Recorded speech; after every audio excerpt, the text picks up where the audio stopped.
Buenas tardes a todas, buenas tardes a todos. Empezamos la última mesa de la sesión del día 11. Ha sido un día intenso, así que vamos a intentar ser ágiles, divertidos y ese tipo de cuestiones con un tema tan complejo como la seguridad. ¿Vale? La concepción de la mesa es una concepción muy amplia, es una concepción también muy extensa, que hemos querido dar una visión compleja de lo que es la seguridad. Tenemos a la compañera Subia UGC, que van a hablar sobre el concepto de seguridad dentro de las fuerzas y cuerpos de seguridad del Estado. Tenemos al compañero Jorge, que es un jurista penitenciario, y le dará una visión desde otra perspectiva. Vale, un poco la idea que teníamos a la hora de diseñar esta mesa es tener una visión amplia de lo que es la seguridad, que es algo bastante complejo en sí, por eso hemos hecho esta división de la mesa, ¿no? Y era la idea de que en el debate y en la reflexión salgamos con un concepto lo más amplio posible de lo que es la seguridad, ¿no? Sobre la seguridad es un tema sobre el cual la izquierda política, la izquierda sindical, la izquierda social no ha reflexionado demasiado. Y si lo ha reflexionado no lo ha hecho con excesiva profundidad, de tal manera que no tenemos un marco teórico construido sobre cómo deberíamos de enfocar la seguridad. Y eso hace que perdamos el relato. Porque la otra parte, el neoliberalismo, sí que tiene construido un relato concreto sobre la seguridad. La seguridad va vinculada un poco al miedo. Lo comentaba ayer Unai, ¿no? Cuando hablaba de la experiencia de su vecina mayor, que pensaba que le iban a ocupar el piso cuando se fuera a comprar el pan, ¿no? Vemos cómo la seguridad se ha ido construyendo, el relato se ha ido construyendo en una dirección determinada, y nosotros como izquierda social no hemos sido capaces de tener un relato lo suficientemente contundente para pelearnos. Y eso es un poco el objeto de hoy, poner encima de la mesa diferentes reflexiones para ver si somos capaces de ir trabajando en un marco teórico que nos sirva a nosotros también como representantes de las trabajadoras y de los trabajadores, ¿vale?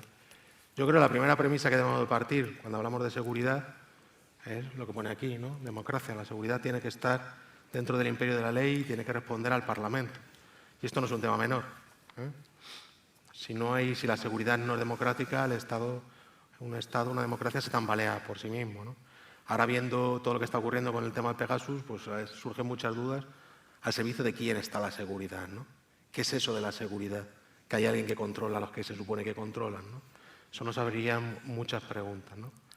La primera que yo creo que deberíamos de plantearnos, que no sé si formará parte del debate o no, es si en un sistema de clases como es el actual, un sistema capitalista, la seguridad está al servicio de las clases dominantes o al servicio de la ciudadanía que se representa a través del Parlamento, ¿no? Pero nos surgirían muchas preguntas que creo que deben de formar parte de este debate. Una, ¿cuál es el modelo que entendemos que deben ser de fuerzas y cuerpos de seguridad del Estado en el contexto actual? Si el populismo punitivo debe de marcar un poco la arquitectura penal de nuestro país. ¿Qué tipo de justicia queremos? ¿Se puede hacer justicia a través de los algoritmos? No sé. Son muchas las preguntas que yo dejo aquí en el debate y que luego en la parte final pues podemos poner también encima de la mesa. Vamos a empezar con Carmen Martínez, que está aquí a mi izquierda geográfica. Voy a hacer una breve reseña bibliográfica un poco para que en el debate pues, bueno, sepamos un poco quién es quién, ¿no? Carmen Martínez es magistrada desde 2015, actualmente en un juzgado de lo penal de Huelva. Es miembro del Consejo Social Penitenciario dependiente del Ministerio del Interior desde 2008 hasta la actualidad. Es miembro del Grupo de Estudios sobre Políticas de Cannabis. Es vicepresidenta de la UNAD, que es la Red Estatal de Atención a las Adicciones, y responsable de la Comisión de Adicciones y Justicia Penal. Es miembro de la Junta Directiva de la Federación Andaluza Enlace de la Comisión Jurídica de dicha entidad.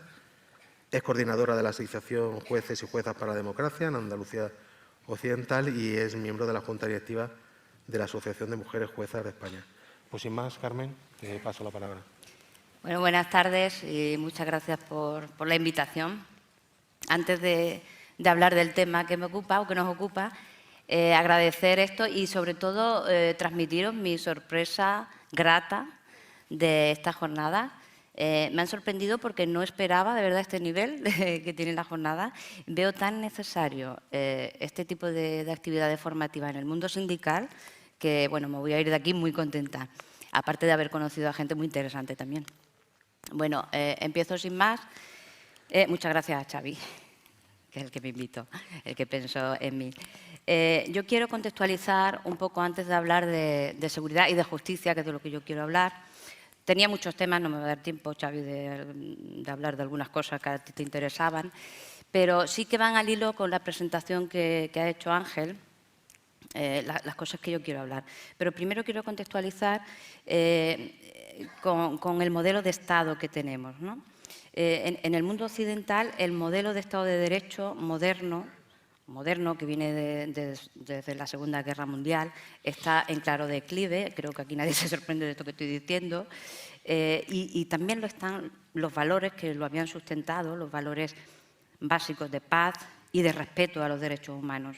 Están en declive, por no decir que casi están desapareciendo. Ahora la economía lo marca todo y no las personas, que era lo que sustentaba este modelo de Estado. La economía se ha convertido en una nueva religión, todo se justifica por la economía, todo. Es incuestionable cualquier propuesta política que se haga en pro de la economía. Y cuando hablo de economía, cuando hablamos de economía, no hablamos de la economía nuestra, de la gente corriente. Hablamos de la economía de unos pocos. De la economía de unos pocos que se escudan en grandes corporaciones, que son las que manejan el mundo, pero que son unas pocas personas. ¿Esto qué tiene que ver entonces con el Estado y con la seguridad y con la justicia? Pues las democracias son proclamadas formalmente, la nuestra en concreto. Tenemos una Constitución que dice que, bueno, que el Estado español se sustenta en la soberanía popular, que es de donde emergen todos los poderes del Estado. Nuestra Constitución reconoce los derechos individuales fundamentales y va más allá, reconoce los derechos sociales que sustentan el Estado no solo de derechos, sino del bienestar, el Estado social. Sin embargo, estas democracias, y la nuestra también, se está dotando de un ordenamiento jurídico dirigido a proteger a las grandes fortunas y no a las personas, no a los ciudadanos y no a los derechos que acabo yo de mencionar. A las grandes fortunas, también mediatizadas desde luego por el contexto internacional. Los medios de comunicación han dejado de cumplir, creo yo, generalizando, con ese papel fundamental democrático que es propiciar que la ciudadanía cuente con información objetiva y pueda tomar sus decisiones en la vida pública. Los medios de comunicación y ahora también las redes sociales.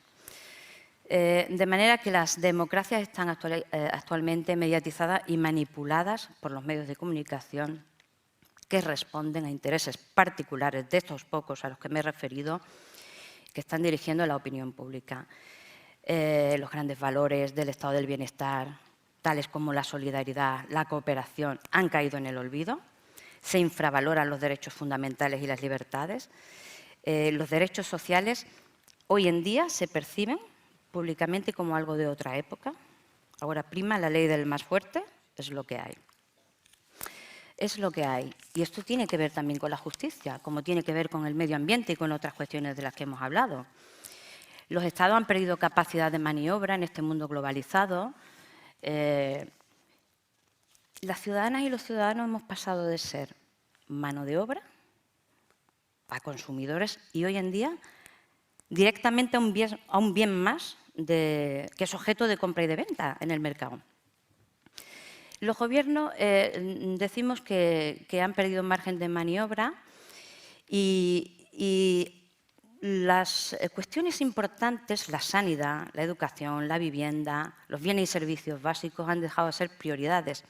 El crecimiento económico es lo que lo invade todo. Y esto conecta con una cosa que está ocurriendo, que al ciudadano y a la ciudadana de a pie lo que le importa hoy en día es contar con un empleo y visualiza al otro como un rival o como un competidor. La solidaridad no está bien vista.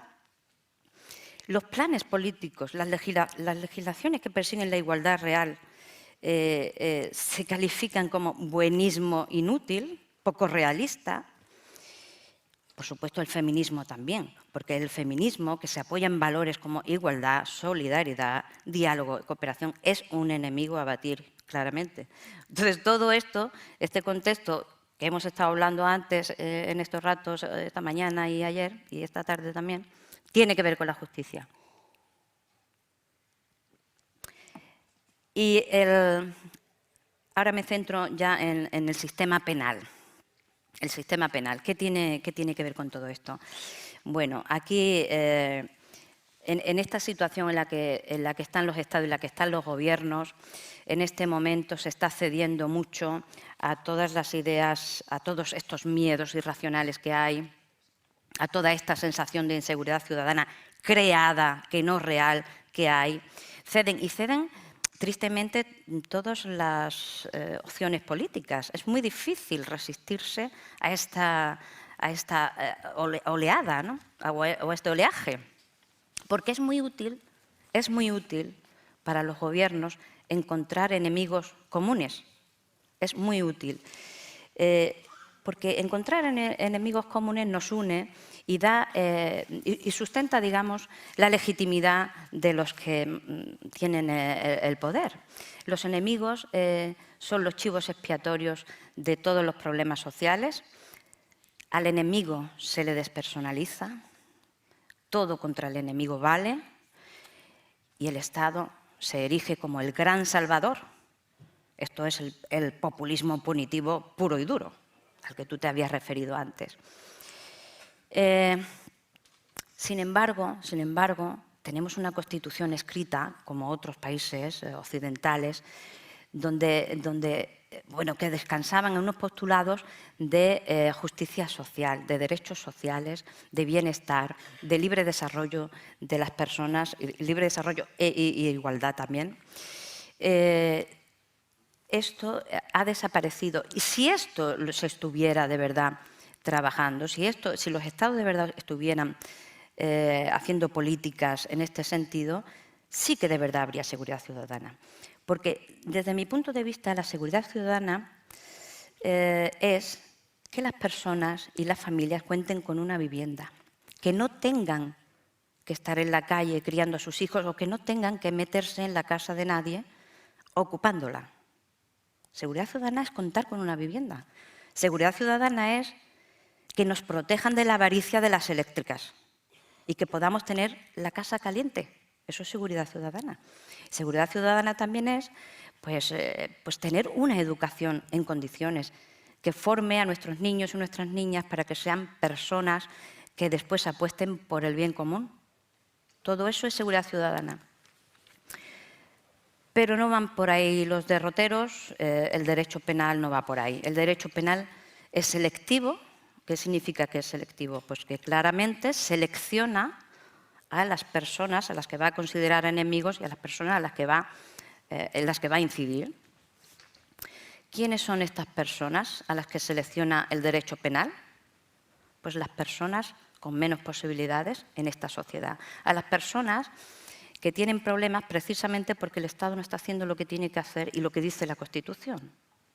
Digo el Estado, no solo el nuestro, estoy hablando de una cosa que está ocurriendo en nuestro entorno cultural. Personas pobres son aquellas a las que va destinado el Código Penal, mayoritariamente. Se protege fundamentalmente la propiedad privada, a las grandes empresas. Esto es lo que hemos hecho. ¿Y qué pasa en las prisiones? Pues la consecuencia clara es que están llenas de personas pobres. Casi la totalidad, vamos a decir un 90% aproximadamente, son personas que proceden de entornos de exclusión social, las personas privadas de libertad. El 80% hoy en día todavía son personas con problemas de adicciones. Personas que tienen problemas de adicciones que les han conducido a delinquir. Casi la mitad de las personas privadas de libertad en España tienen problemas de salud mental, producto también de que no se les ha atendido en la comunidad de la manera que se le tendría que haber atendido. Y allí las tenemos. Sin embargo, España, ahora sí me centro en España, es uno de los estados más seguros de nuestro entorno cultural. A pesar de ser uno de los más seguros, además que presenta menos delitos violentos, tenemos uno de los códigos penales más duros. Uno de los códigos penales más duros y después con menos alternativas a la prisión comparados con otros países. Esto es lo que tenemos.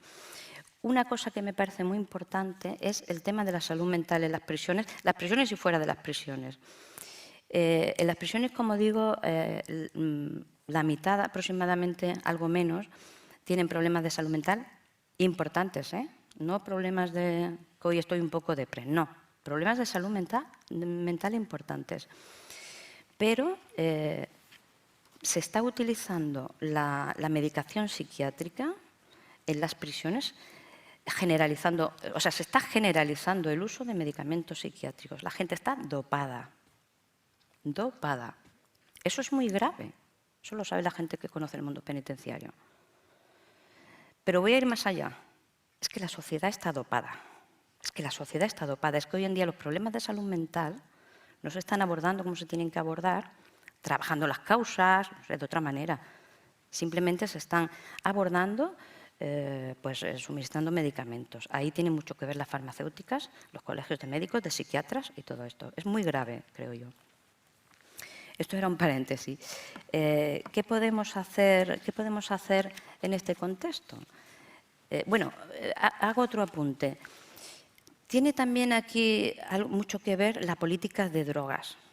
La política de drogas, ¿por qué tiene mucho que ver? Porque, como he dicho, el 80% de las personas que están privadas de libertad tienen problemas de adicciones. La política de drogas, sabéis que es una política prohibicionista. Se prohíben las drogas.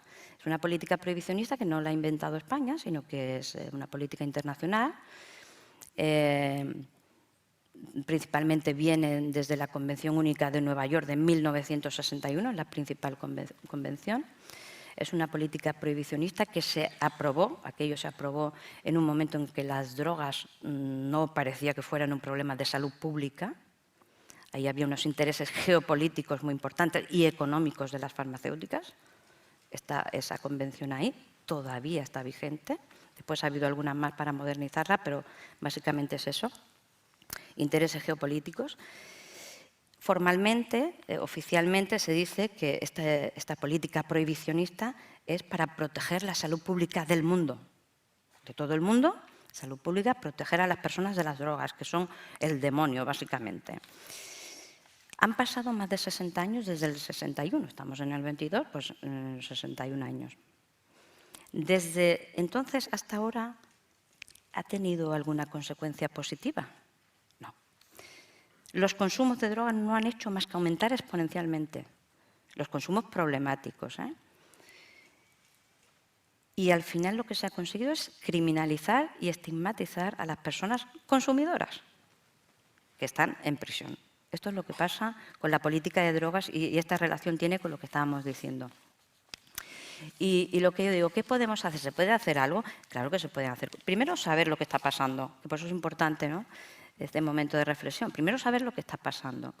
Y segundo, ¿qué podemos hacer? Pues se pueden cambiar las cosas. No puede ser que la sociedad aclame a cada gobierno que quiere endurecer el Código Penal. Cada gobierno de esta democracia ha hecho reformas penales para endurecer los castigos.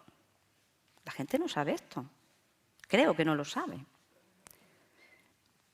Eso no se puede hacer. ¿Qué es lo que a mí me interesa como jurista que soy? A mí me interesa, por supuesto, la justicia social es la base. La justicia social es la base, también se ha dicho antes, y tiene que ver con la justicia penal también. Pero partiendo de eso, a mí lo que me interesa es una idea de justicia desde su potencial transformador de la sociedad, vinculada al bien común y a los derechos humanos. Nunca puede alejarse de los derechos humanos.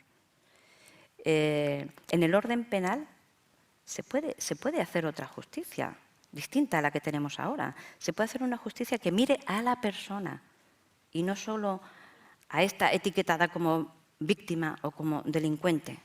Una justicia que procure humanizar la ley y su aplicación, que no provoque más daño del que ya se ha causado en el conflicto que sea. Otro tipo de justicia. Una justicia que escuche y que se haga comprender por las ciudadanas y los ciudadanos. Una justicia que sea creativa en las soluciones, que no sea tan rígida, que sea creativa, que sea atrevida.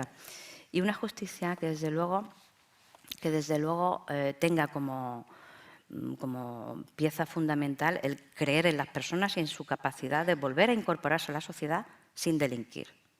Para eso, desde luego, eso tiene que vincularse con el estado del bienestar y, sobre todo, con la comunidad. Ahí podemos hacer mucho desde todos los ámbitos, desde el ámbito sindical también. Sois comunidad, somos comunidad. La comunidad tiene que aportar ahí. Tiene que aportar en cuanto, por ejemplo, a otras maneras a otras consecuencias jurídicas distintas al delito que no sean siempre la de prisión. Programas de otro tipo, programas comunitarios. Todos y todas podemos hacer cosas en esta materia. Y, bueno, me parece muy importante que haya sinergias entre el mundo sindical, el mundo de las entidades de acción social que trabajan en materia penal y penitenciaria. Ya no tengo tiempo, por lo visto, ¿no? Muchas gracias.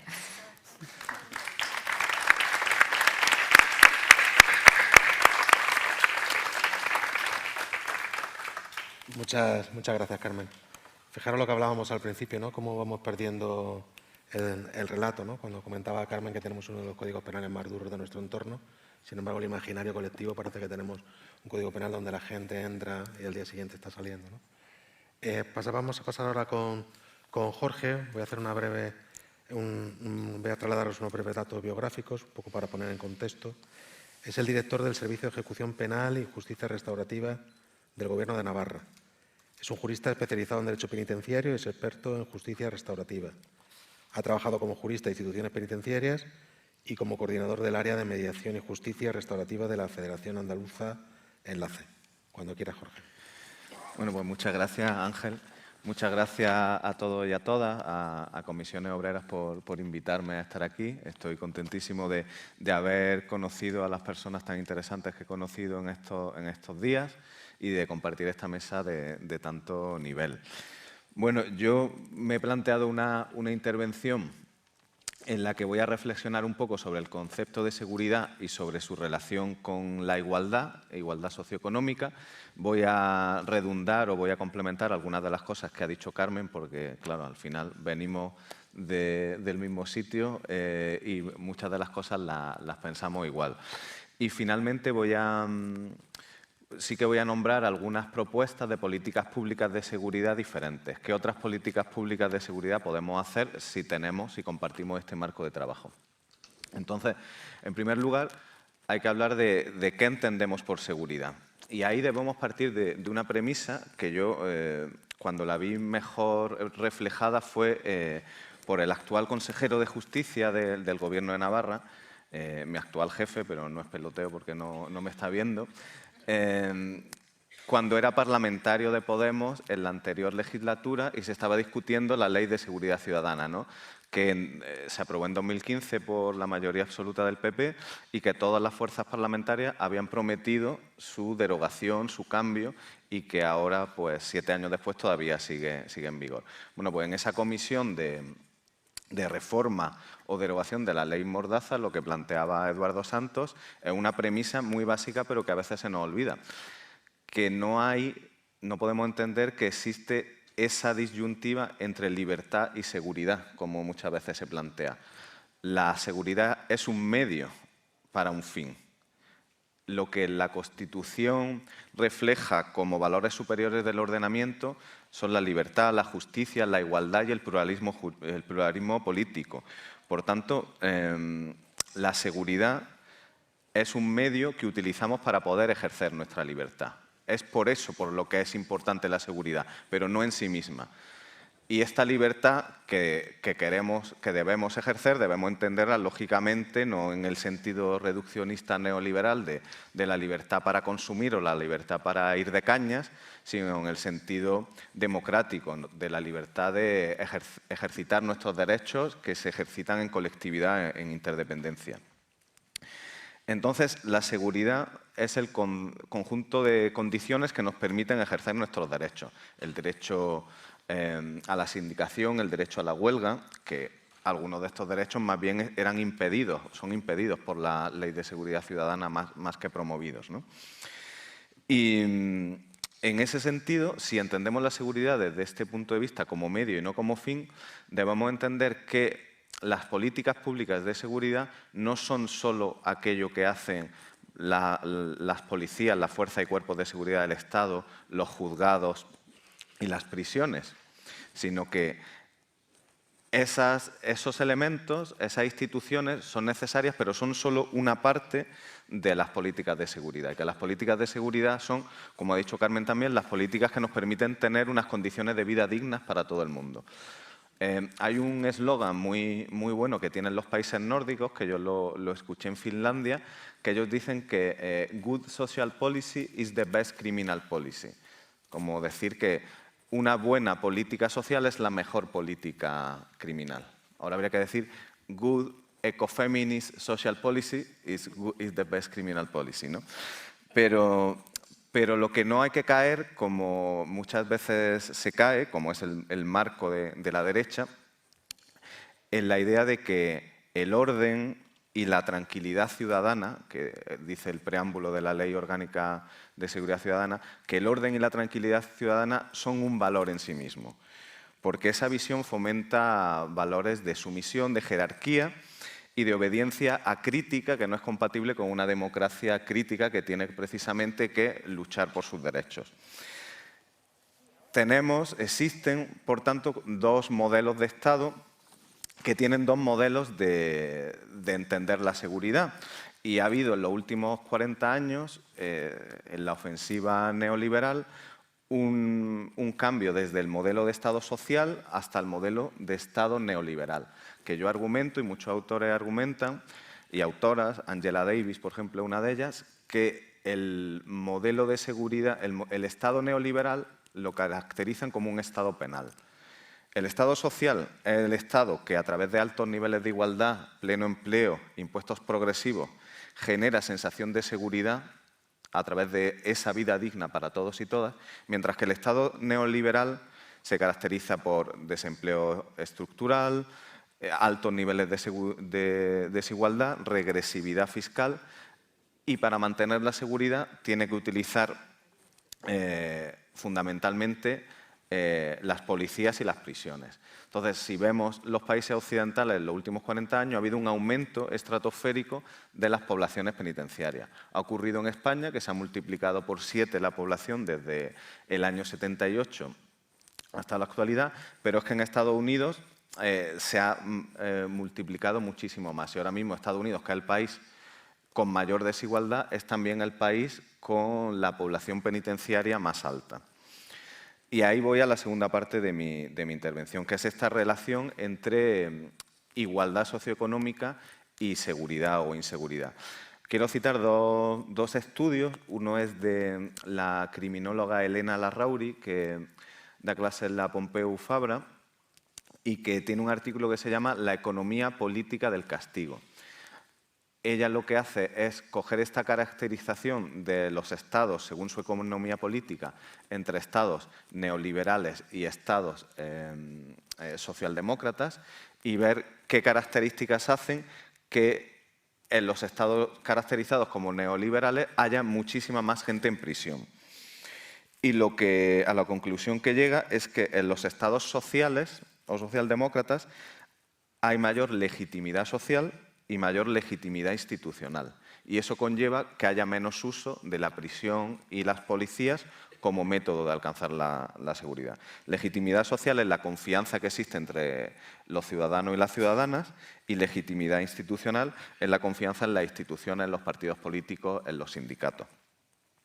Y luego hay otro estudio muy interesante de dos personas que son epidemiólogos, no me sale la palabra, Wilkinson y Piquet, son famosos por su estudio sobre desigualdad, y ellos lo que hacen es una correlación entre la desigualdad de ingresos y 11 variables, que son salud física, salud mental, consumo de drogas, educación, población reclusa, obesidad, movilidad social, confianza interpersonal, violencia, embarazo adolescente y bienestar infantil. En todas esas variables, cuanto más desigual es el país, peor desempeña en estas variables. Con lo cual, lo que concluyen es que, independientemente del nivel de renta, a mayor desigualdad hay desequilibrios mentales, hay ansiedad, hay competitividad y hay una erosión de la confianza y esto provoca desigualdad. ¿En qué situación está España dentro de este marco? Bueno, pues desgraciadamente estamos más cerca de un Estado neoliberal que de un Estado social. Tenemos, como seguramente sabéis muy bien, un importante déficit social. La tasa de gasto público en bienestar social, en políticas de igualdad, es menor de la media europea y, en cambio, tenemos un superávit penal. Tenemos más personas en prisión que la media europea. Somos el segundo país con más personas en prisión por detrás del Reino Unido, que es famoso por seguir, ¿no?, las tendencias neoliberales de Estados Unidos. Y si vemos España por territorios, por comunidades autónomas, vemos también que, por ejemplo, desgraciadamente Andalucía es de las regiones que tiene una tasa de personas en riesgo de exclusión social de las más altas y una tasa penitenciaria también de las más altas. Y en el otro extremo está Navarra, que tiene un sistema de bienestar muy avanzado y que efectivamente tiene una población penitenciaria muy pequeña, muy baja. Y ahí es donde voy. ¿Qué podemos hacer o qué estamos intentando hacer en el Gobierno de Navarra para continuar con estas políticas? Bueno, pues en primer lugar, entender que las políticas de justicia son solo una parte de las políticas de seguridad, como he dicho, una pequeña parte donde hay una parte más importante, que es impulsar políticas de salud, de educación, de derechos sociales que beneficien a toda la sociedad. Y luego, como parte de ese sistema de crear condiciones dignas, pues lo que queremos es que, de acuerdo con las leyes, la intervención del sistema público de justicia, la intervención penal, genere más inclusión, no genere exclusión social, como sucede ahora mismo. Y hemos comenzado con dos focos principales. Uno lo ha nombrado Carmen, que es el tema de la salud mental. Existe un gran problema de salud mental en nuestra sociedad y que acaba siendo recogido por el sistema penal y por las prisiones. Las prisiones están llenas de personas con problemas de salud mental que muchas veces no son diagnosticadas durante el juicio y por ello se le imponen penas de prisión y no penas que tengan un carácter terapéutico que les ayude a superar esa situación de salud mental. Que la pena sirva para reinsertar cuando una persona tiene un problema de salud mental significa que la pena le ayude a engancharse al sistema sanitario. Y para eso hemos creado un protocolo de trabajo con el Tribunal Superior de Justicia de Navarra para hacer informes previos de diagnóstico que le permitan a los jueces saber que esa persona tiene un problema de salud mental y cuáles son los recursos que existen en Navarra, que hay muchos, afortunadamente, para que esa persona pueda ir a tratamiento terapéutico. Y el otro eje de nuestra política es el impulso de la justicia restaurativa. Yo llevo en esto, la justicia restaurativa, muchos años, desde que estaba en prisiones, luego en Federación Enlace, y ahora en Navarra pues tengo la suerte de poder estar impulsándolo. La justicia restaurativa es un paradigma de justicia que surge en los años 70 del siglo pasado, que se basa en la participación de la víctima y el victimario, de la persona que ha causado el daño, en la resolución de los problemas que ha generado el delito. Es decir, se trata de una justicia dialógica en la cual se busca la reparación de la víctima y a través de la responsabilidad del victimario. Es decir, la persona que ha cometido el delito no se va de rosita, sino que se tiene que responsabilizar de lo que ha hecho, pero esa responsabilización surge desde dentro. De lo que se busca es que surja desde dentro a través de este proceso de diálogo. Se utilizan herramientas como la mediación, como los círculos restaurativos, etc. En Navarra existe un sistema de justicia restaurativa bien implantado que sobre todo se dedica ahora a delitos leves. Más de 500 al año y más del 50% acaban en acuerdo, y lo que queremos es que vaya hacia delitos también de mediana gravedad y de mayor gravedad. Hay otras comunidades autónomas donde está este modelo como servicio público, especialmente en Cataluña y en el País Vasco, y una propuesta que tengo clara de hacia dónde debe ir la justicia es que esto debe ser un servicio de acceso universal. Tiene que estar en todo el Estado, un servicio público al servicio de las víctimas, que son las que pueden reclamar de manera voluntaria acceder a servicios de justicia restaurativa, porque no puede ser que una víctima en Andalucía no pueda acudir a mediación penal o no pueda acudir a un servicio de justicia restaurativa y que en Navarra y en el País Vasco sí. Además, cuando sabemos, desde un punto de vista criminológico, que la justicia restaurativa está demostrado que reduce la reincidencia. Se ha visto en estudios en el Reino Unido que reduce la reincidencia hasta en un 14% con respecto a personas que van al sistema de justicia tradicional. ¿Y eso por qué ocurre? Pues fundamentalmente porque la persona toma conciencia del daño que ha causado. Y al tomar conciencia del daño que ha causado, toma las riendas de su vida para no volver a repetirlo. Para concluir, como idea de qué debemos hacer en este ámbito de la seguridad, una cosa que tengo clara es que no debemos meternos en el marco de la derecha, que es el marco que quiere convertirlo todo en un problema de seguridad. Con el ejemplo que ponía Unai, ¿no? El ejemplo de la persona, de su vecina que tenía miedo de que le ocuparan la casa, en España hay un problema de vivienda. No hay un problema de ocupación de viviendas. Hay un problema grave de que no hay viviendas sociales. Si entramos en el marco de si hay que subir o bajar las penas a las personas que ocupan en las casas, nos estamos equivocando porque es que no existe ese problema.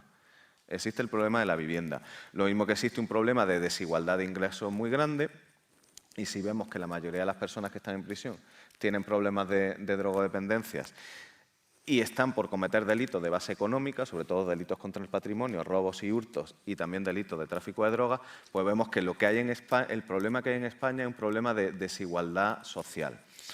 Y que es importante que no entremos en los marcos de significado que la derecha quiere poner, que es el marco del penalismo mágico.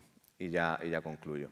El penalismo mágico yo lo entiendo como la base psicológica del populismo punitivo. El populismo punitivo dice que castigar es popular, aumentar las penas da votos. ¿Y en qué se basa? ¿En qué idea se basa eso? En que castigando lo arreglo todo, que el penalismo, las penas son mágicas. Que tengo un problema de, no sé, tengo un problema medioambiental, bueno, voy a inventarme delitos para salvar el medio ambiente. Que tengo un problema de pobreza, aumento las penas para quien roba. Que tengo un problema de vivienda, aumento las penas para quien ocupa una casa. Con lo cual, la idea principal que os quería transmitir y que creo que cala en buen suelo es que no entremos en el marco del penalismo mágico y que nos mantengamos, que ahí me veo con vosotros y con vosotras, en el marco de la lucha por la justicia social. Y nada más, muchas gracias. Muchas gracias.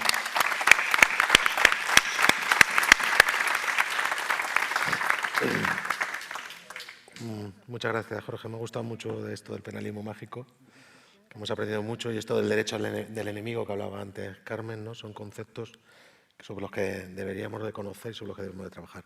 Bueno, seguimos con Alicia. Alicia es la secretaria de la Mujer de la directiva de UGC de 2018 y es vocal del Consejo de la Guardia Civil. Ha participado en los grupos de trabajo de los 2 protocolos de acoso laboral y acoso sexual o por razón de sexo de la Guardia Civil, que vieron la luz en julio de 2019. En el año 2016 se vio inmersa en un proceso judicial militar acusada de un delito de insubordinación por exigir un chaleco antibalas acorde a su sexo. Una lucha que lideró la UGC y que, gracias a la estrategia que llevó esta organización, no ingresó en la prisión y la Guardia Civil se vio obligada a adquirir chalecos femeninos para repartirlos a todas las mujeres en la Guardia Civil. Esto pone un poco en contexto la situación real en la que están las trabajadoras de la Guardia Civil y cómo se desarrolla una actividad sindical en un ámbito tan complejo. Cuando quieras, Alicia. Gracias.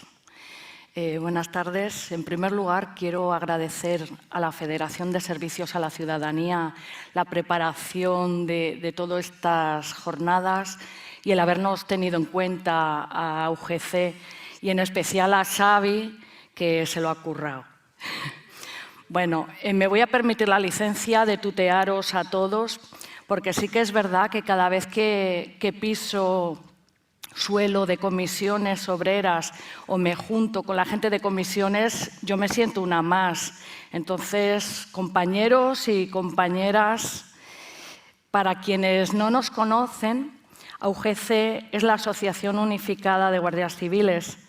Nos registramos como tal en 1994 tras la fusión de otras dos asociaciones, 6 de julio de Guardias Civiles y la coordinadora Pro Perjudicados por la gestión de Luis Roldán y la corrupción, COPROPER. Somos una organización fuerte, tenemos delegaciones en todas las provincias del territorio nacional y trabajamos bajo los principios de unidad, independencia, neutralidad y solidaridad, con el único objetivo, o el más fuerte, si acaso, de defender los intereses sociales, profesionales y laborales de los y las agentes de la Guardia Civil.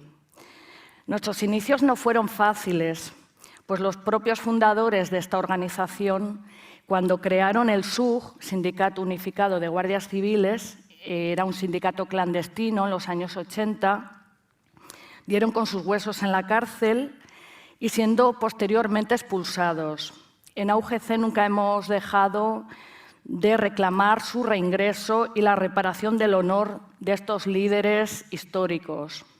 Con honor no quiero decir este honor de los militares y estos actos fastuosos, no, el honor de acusar a una persona de cometer un delito cuando simplemente luchaba por los derechos de sus compañeros. Antes no había compañeras. La cerrazón por parte de todos los gobiernos para evitar cambios democráticos en el funcionamiento interno de la Guardia Civil siempre ha sido justificado por la tradición castrense de la Benemérita. Tras casi 3 décadas después, el panorama ha cambiado y gracias a la tenacidad y al sacrificio de los integrantes de esta organización hemos logrado dar una salida a esos guardias civiles y esas guardias civiles que antes acatábamos con resignación injusticias, abusos, ataques a la dignidad y a nuestra propia autoestima. Ahora podemos trabajar con unos poquitos más de derechos, no más. Yo creo que la Policía Nacional tiene algún derecho más, pero bueno, no quiero pinchar. En octubre de 2014 solicitamos ante el Ministerio de Empleo la inscripción como sindicato, tras conocer 2 sentencias que hubo en Francia que se permitía sindicar a los militares franceses y que les daban la razón en Estrasburgo, diciendo que no se podía negar así tajantemente el derecho a sindicación, que habría que regularlo de alguna manera, pero no se podía negar. Nosotros seguimos en el intento. A día de hoy se sigue negando este derecho para nosotros y es una decisión que requiere valentía política y determinación a la hora de apostar por unos valores democráticos en la construcción de la sociedad que como ciudadanos y ciudadanas queremos. Nuestra organización sigue avanzando de manera inequívoca hacia la homologación de unas condiciones sociales y laborales con el resto de cuerpos policiales en España y en Europa. Es que me pierdo, yo ya no veo la presbicia y aunque me lo sabía, aunque no lo creáis, nosotros y nosotras no tenemos los mismos derechos ni siquiera que otros cuerpos policiales y mucho menos que el resto de la ciudadanía. Ya os digo que somos asociación y no somos sindicato, que más quisiéramos. Ya no digo pertenecer a comisiones, pero bueno, ser sindicato. No, hombre.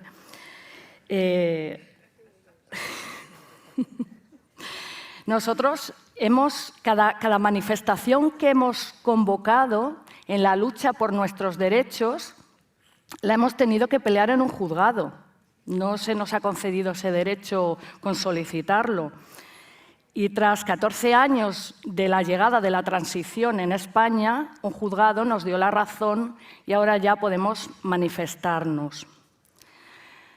También nos opusimos cuando se publicó la Ley de Seguridad Ciudadana, la Ley Mordaza, la mal llamada Ley Mordaza, porque recortaba derechos a la ciudadanía.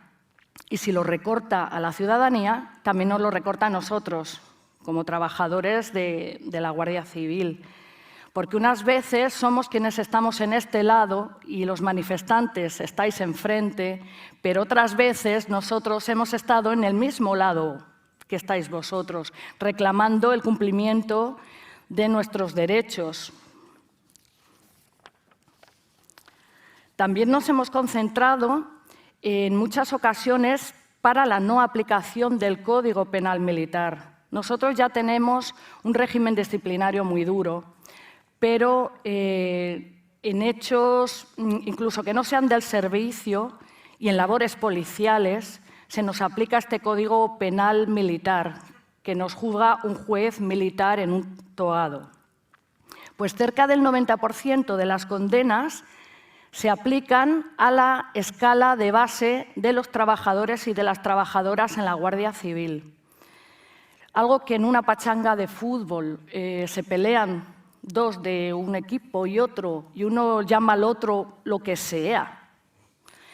Lo lleva al togado militar y ahí sí entras en prisión, aunque la pena sea de 2 meses. No tiene nada que ver con la jurisdicción ordinaria.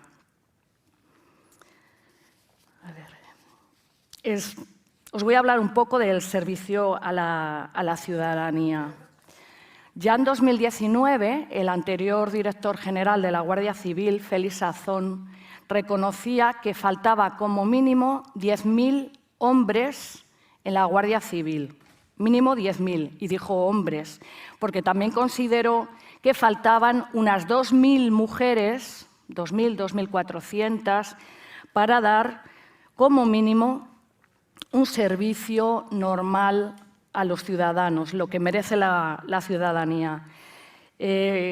Como curiosidad os digo que en la Guardia Civil solo el 8,5% somos mujeres. Somos el cuerpo policial menor representado. Para que no sepan, por ejemplo, que nosotros, la Guardia Civil, llevamos la mayor parte de lo que es la seguridad ciudadana. El grosso de la Guardia Civil es trabajar en la seguridad de la ciudadanía.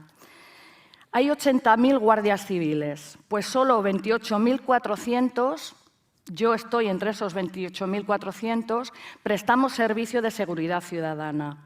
¿Quiénes somos? Pues esos guardias civiles y esas guardias civiles que vemos en la carretera, cuando vamos de vacaciones, en el pueblo, en la rotonda. Los de tráfico no cuentan. Los de tráfico son aparte. Hablamos del guardia civil, de los cuartelillos que todos conocemos comúnmente. Bueno, pues nosotros vigilamos el 80% de lo que es todo el territorio nacional. Hay una gran despoblación en mucha parte de España, lo que llamamos la España vaciada. Tenemos mucha extensión, en algunas comunidades hay una despoblación alucinante, y todavía hay menos guardias civiles que cuidar de esos bienes o que proteger a esas personas o por lo menos cuidar de que puedan ejercer sus derechos con normalidad. Nos encontramos con cuarteles que hay 1, 2, 3 guardias, no hay más. Carecemos de colegios en muchos núcleos de población, de centros de salud. En concreto, en mi pueblo viene el médico 1 hora y media, 2 días a la semana, y pide hora. No caigas mal un miércoles porque hasta el jueves no va a venir. O te vas a urgencia a 20 kilómetros o a 60, que es la capital. No hay transporte interurbano. Hay un autobús, 3 días a la semana, a las 8 de la mañana vas a la capital, soy de Salamanca, y si quieres vuelves a las 6 de la tarde, y si no te buscas la vida. Entonces, ¿qué ocasiona esto? Que ningún guardia civil ni ninguna guardia civil quiera vivir en estos núcleos de población. No tenemos turnos de trabajo, tenemos que depender del trato de favor del jefe, que hay jefes muy buenos y que intentan que concilies. Pero entonces, ¿qué buscamos? Núcleos de población más grandes donde tener una vida más cómoda y mejores servicios. Porque sobrevivir en estos pueblos es complicado. O sea, no somos solo guardias civiles, sino que somos ciudadanos. Y siempre lo decimos, parecemos o somos policías de segunda y somos ciudadanos de segunda. La Unión Europea acordó un plan de recuperación que lidera el camino hacia la salida de la crisis y que sentará las bases para que una Europa más moderna y más sostenible salga, sobre todo, que la España vaciada empiece a cambiar. Y nosotros pues, tenemos la esperanza que como guardias civiles pues, cambie un poco la infraestructura y tengamos más medios, más material. Tienen que dar una solución al reto demográfico que existe en la España vaciada, que es gran parte del territorio, por lo menos en Castilla y León. Yo otras comunidades las conozco menos, pero bueno, hasta el momento ni la Dirección General ni el Ministerio del Interior han activado un plan de redistribución territorial, que hablaba Mónica, la redistribución, con el fin de mejorar la asistencia y la atención que merece toda la ciudadanía. Tenemos muchos kilómetros, como dije antes, poca población y menos guardias civiles. Si a todo esto le sumamos, también lo dijo Mónica, que la Ley de Fuerzas y Cuerpos de Seguridad data de 1986, donde había un contexto social muy diferente y la delincuencia ha cambiado, ha avanzado muchísimo y se ha vuelto mucho más peligrosa, pues se necesitan reformas urgentes. Creemos y defendemos todas las personas, vivan donde vivan, tienen el mismo derecho a sentirse protegidas y a recibir la misma atención policial. No puede ser que se recorran 30, 40 kilómetros para ir a un cuartel a poner una denuncia, que ese cuartel esté cerrado y una de dos, se van a otro cuartel recorriéndose otros 30, 40 kilómetros o esperan a mañana o pasado que abre a lo mejor el cuartel un día o dos a la semana. O sea, el cuartel abre lo mismo que viene el médico al final. Entonces, hay gente, los alcaldes son muy reacios a cerrar cuarteles. Hay una falsa sensación de seguridad el tener un cuartel en un pueblo, cuando el servicio que se da no es tal, porque no existe. Nosotros, tras 30 años de lucha en AUGC, tenemos todavía fuerza y cohesión suficiente para seguir luchando en la consecución de derechos, porque todo lo que consigamos de bienestar para nosotros como trabajadores y trabajadoras, pues se conseguirá una mejora en los servicios que se vayan a dar a los ciudadanos y a las ciudadanas. Entre nuestros objetivos, ya lo dijo Mónica, está la implantación de un nuevo modelo policial que supere la actual descoordinación y la duplicidad entre policías. El acceso a los guardias a la sindicación, esto, vamos, lo tenemos como grabado a fuego. Nuestro objetivo también es una jornada laboral digna que nos permita conciliar con la vida personal y familiar y la laboral, claro, si no, a ver. Y no solo conciliar, sino que también tenemos a veces que hablar un poco de corresponsabilidad, pero bueno, eso ya es cosa de cada uno.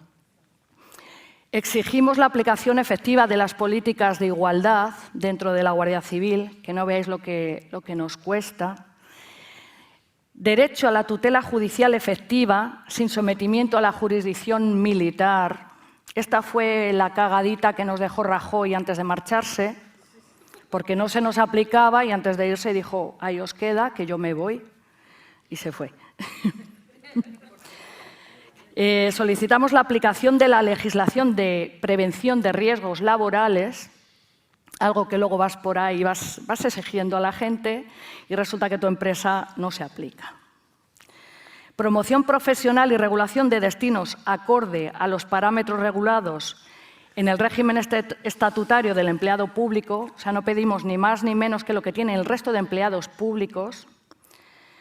Y finalizando, pensamos que una Guardia Civil democrática, una Guardia Civil moderna, siempre dará un mejor servicio y garantizará los derechos de la ciudadanía, porque la Guardia Civil está para servir, pero no a cualquier precio. Gracias. Me aplaudo yo sola. Aquí traía el modelo policial. Muchas gracias, Alicia. Para que veáis la complejidad que tiene desarrollar la actividad sindical en un ámbito como la Guardia Civil, ellos como interlocutores tienen a generales y eso acojona bastante. Me acuerdo una vez que me comentaba un compañero tuyo, creo que era Eugenio, que fue a una reunión con los generales, iba con una mascarilla de comisiones obreras y le dijeron que era un rebelde, que le iban a abrir un expediente Y a la semana siguiente sacaron una orden donde todo el mundo tenía que ir con la mascarilla quirúrgica azul, todos homologados, ¿no? Para que veáis un poco la realidad en la que se desarrolla la actividad sindical. Bueno, vamos a acabar... No era una reunión, era un pleno del Consejo, que se supone que es lo más serio que hay en la Guardia Civil. Y se presentó con una que le dieron en Cataluña, que tenía unos rayones así, parecían un arañazo rojo o así, y aquí comisiones. Y venían los generales, le miraban y no dijeron ni pío, pero sacaron luego la norma y ahora nos toca ir a todos con más, por su culpa, con mascarillas neutras. Bueno, acabamos la mesa con Adoración Guamán, que es jurista y politóloga, doctora en Derecho por la Universidad de París y por la Universidad de Valencia. Profesora titular de Derecho de Trabajo en la Universidad de Valencia, es además profesora invitada en distintas universidades europeas y latinoamericanas, es directora del Grupo de Investigación sobre Poder Constituyente y Nuevo Constitucionalismo de la Universidad de Valencia, coordina el Grupo de Trabajo del Consejo Latinoamericano de Ciencias Sociales denominado Les Mercatoria, Democracia y Derechos Humanos, y es miembro del Consejo Latinoamericano de Justicia y Democracia. Pues nada, cuando quieras, Adoración. Muchísimas gracias. Bueno, buenas tardes a todas y todos. En primer lugar, quiero dar las gracias a mi sindicato y a las personas que han hecho posible estas jornadas, a Xavi por el empeño en traerme y dejar que comparta y aprenda esta tarde con vosotras. He de empezar diciendo que voy a dar un giro a la cuestión y que cuando empecé a escribir a pensar acerca de lo que quería compartir con vosotras, pensé un título como muy clásico, los derechos sociales como elemento fundamental para asegurar para la seguridad ciudadana. Al final, lo que he redactado podría titularse ¿Por qué la extrema derecha es el principal enemigo de la seguridad ciudadana? O cómo disputarle a la extrema derecha el discurso de la seguridad ciudadana. Es evidente que hay muchas maneras de enfocar el tema de la seguridad ciudadana. Hasta aquí hemos ido hilvanando el discurso sobre el derecho penal y sobre las fuerzas y cuerpos de seguridad del Estado. Y yo lo voy a enfocar de otra manera. Voy a enfocar la seguridad ciudadana como concepto opuesto a la precariedad. La precariedad, la pobreza, la exclusión son conceptos que se oponen a la seguridad. Por tanto, el concepto de precariedad es un concepto clave. Ante la precarización, ante el miedo, ante dos crisis sin solución de continuidad, ante la sensación de que no voy a llegar a tener los recursos materiales y simbólicos para vivir mañana, se larva un desencanto, la percepción de la inseguridad se agranda y la seguridad se convierte en el valor anhelado. Y quien promete seguridad acaba canalizando el malestar y acaba capitalizando el mismo en forma de respaldo social. Y ese es nuestro problema actualmente. Y con esta idea de fondo voy a lanzar la afirmación arriesgada y provocadora, y luego si queréis me la rebatís, por supuesto, porque creo que en estos momentos quien se está colocando en el plano discursivo, ojo, en el plano discursivo, y luego entraré en esto, y frente a la opinión pública como la fuerza política, no solo en España, sino sobre todo en los países de nuestro alrededor europeo, como la fuerza política que abandera la seguridad, la fuerza política que capitaliza el miedo y la frustración, esa fuerza política que está capitalizando el cabreo social es la extrema derecha. Y han agarrado la bandera de ese cabreo social, de esa frustración, de ese malestar larvado desde la crisis de 2008, luego la pandemia, y seguimos caminando por la precariedad. Luego daré algunos datos porque creo que a veces tenemos la sensación de que vamos a mejor, pero si vemos los datos globales, quizá mi análisis es más pesimista todavía que el que ha hecho el compañero al principio. Creo que el Estado social está absolutamente roto, el pacto social está deshecho y que sobre estos mimbres hay que tejer, y tejer frente a un enemigo mayúsculo como es la extrema derecha. Voy a realizar una intervención en dos partes. En primer lugar, voy a analizar brevísimamente y basándome fundamentalmente en estudios del gran historiador Forti y otras personas que están escribiendo mucho y muy bien sobre extrema derecha, voy a hacer un análisis diagnóstico básico, muy básico, y sobre todo voy a analizar cuál es el discurso y el programa de la extrema derecha sobre derechos sociales y economía, poniendo en paralelo el de Marine Le Pen y el de Vox. Pero creo que es importante saber lo que están diciendo y lo que tienen en el programa a nivel económico y laboral y sobre derechos sociales. Esa será la primera parte. La segunda parte la dedicaré a lanzar algunas ideas acerca del qué hacer y enfocado específicamente en qué hacer como sindicalistas. Cuando llegaba de la estación, conversando con compañeros que me han traído, comentábamos el caso de uno de nuestros afiliados que de repente estaba lanzando el discurso de Vox. ¿Qué hacemos? Entonces, creo que eso vamos a empezar a encontrarlo y creo que es una responsabilidad nuestra como ciudadanas, como demócratas, como militantes de izquierda, activistas y sindicalistas, comportarnos, ¿no?, como una fuerza de choque frente a la extrema derecha. Antes de eso, el marco teórico fundamental que todas conocemos, pero que quiero remarcarlo, el diagnóstico de la precariedad y por qué creo que, pese al oasis de progresismo y pese a la recuperación que gracias a nuestra ministra, a Yolanda Díaz, que gracias al esfuerzo sindical estamos consiguiendo, y ¿verdad?, llevamos muchos meses de normas laborales tuitivas, pero pese a eso, creo que tenemos que tener en cuenta que la situación es extremadamente grave a nivel social y que todas las perspectivas de futuro nos indican que vamos a peor y sobre todo se ve en los países de nuestro entorno. El propio FMI ya ha avisado que vamos a una situación de conflicto social agravada y la OIT nos da como perspectivas de empleo para el año 2022 27 millones de personas en desempleo más que en 2019.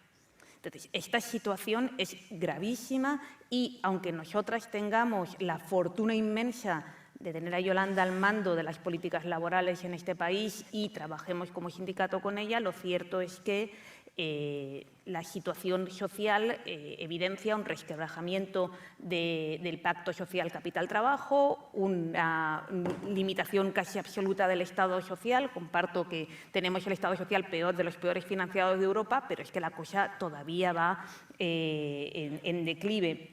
Y además, entrando ya un poco en materia, lo que vemos es un malestar, ese malestar larvado de 2008-2009 y que, si os acordáis, durante el 2011 se expresaba en manifestaciones en la calle. Vivimos una época fuerte de movilización social donde éramos nosotras las que nos manifestábamos en la calle, ya fuera en las huelgas generales, ya fuera contra los chorizos. ¿Os acordáis del 15M?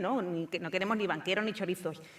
Y llevamos unos meses, no sé si os compartís conmigo la sensación de que quien está tomando la protesta en la calle es la derecha.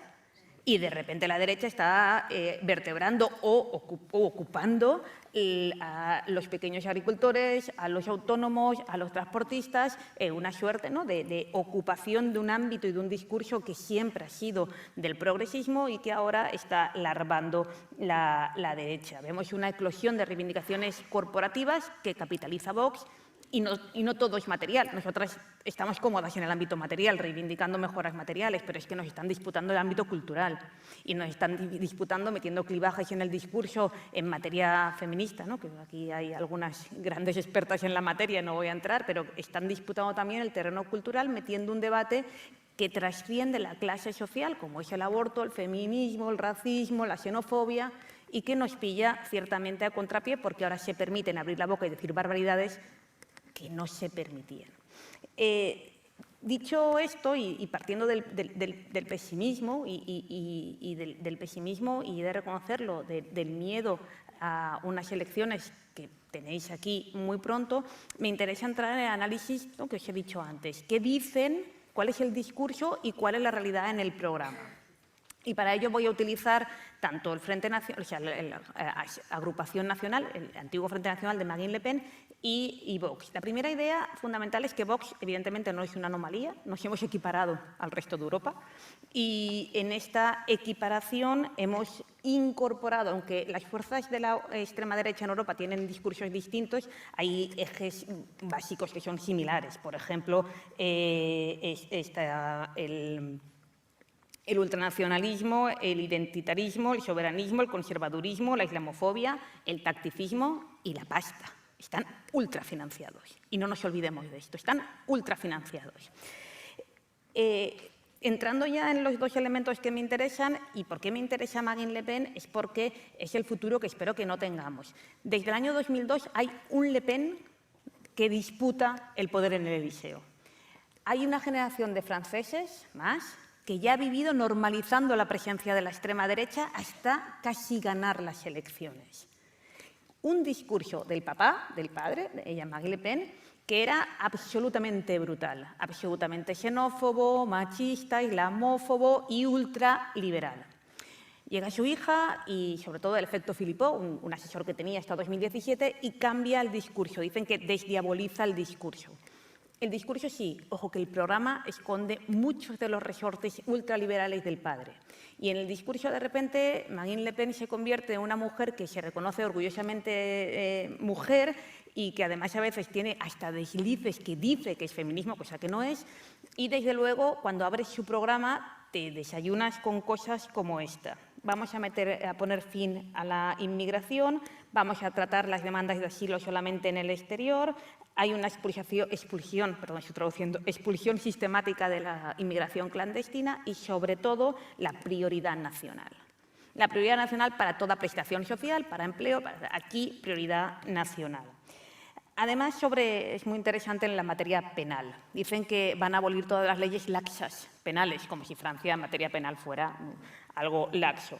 Que van a luchar contra la delincuencia de los menores, gran problema, penando a los padres y quitándoles las ayudas sociales a los padres, o que van a instaurar de nuevo la cadena perpetua y que, evidentemente, necesitan 40.000 plazas más en prisiones. Es el programa, por eso cuando digo que es que la extrema derecha es lo contrario a la seguridad ciudadana y, desde luego, es el populismo punitivo en su máxima expresión.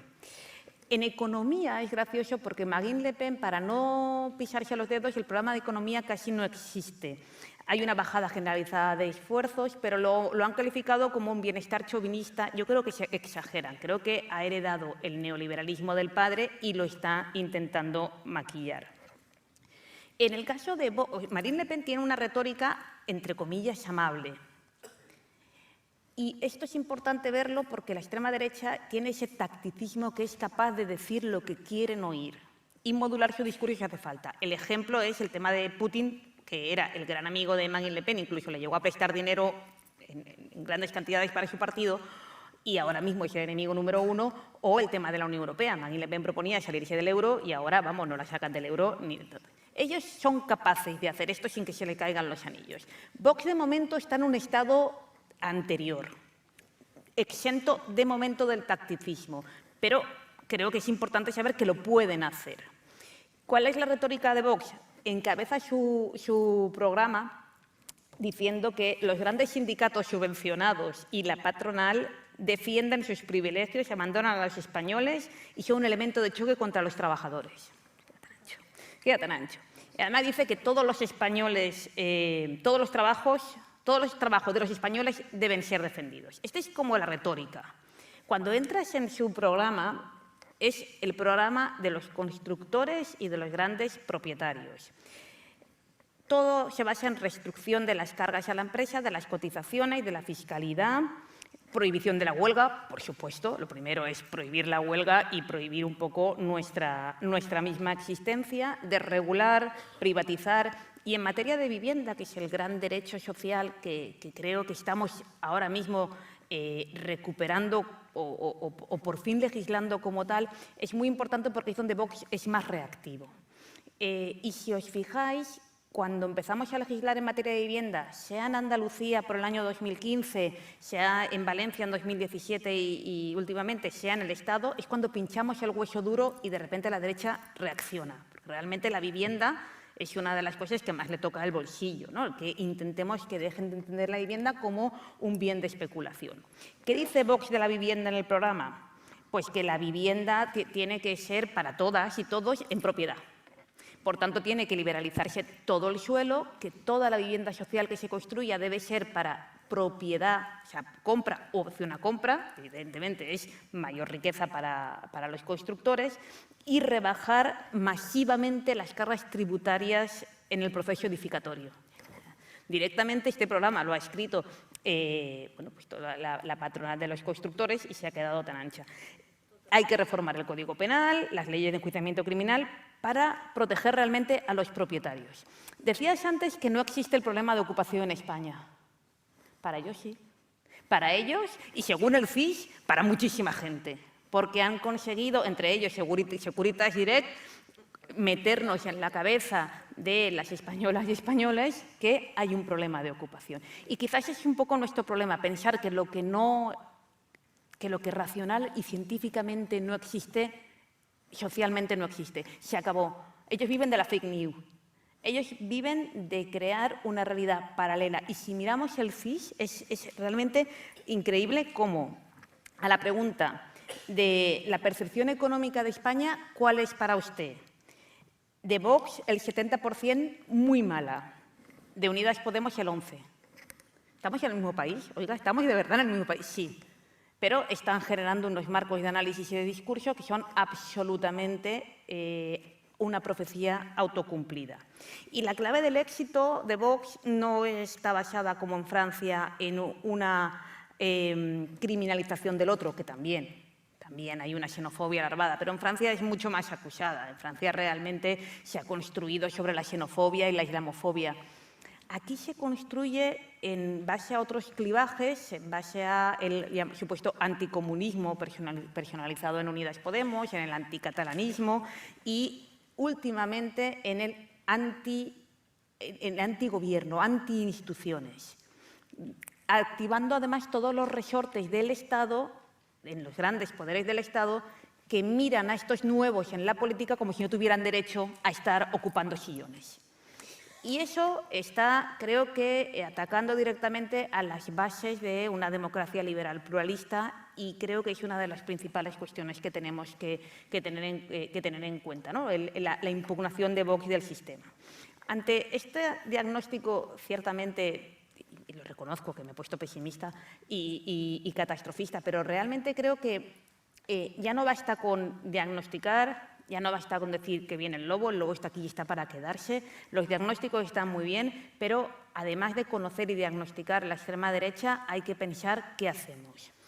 Y hay que pensar qué hacemos, y para saber qué hacer, lo primero es reconocer a quien tenemos enfrente.